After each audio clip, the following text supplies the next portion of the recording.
Okay, we are starting the MRI. Start up and downloading.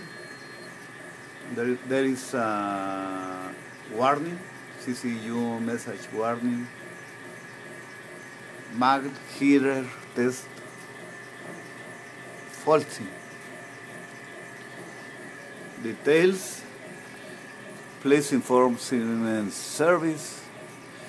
Check 286 to locate the faulty switch quench heater line. Refer to troubleshooting guide. Okay.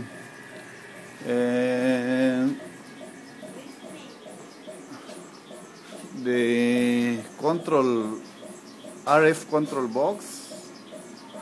There are some yellows blinking, yellow LEDs blinking, and some solid yellows and green LEDs.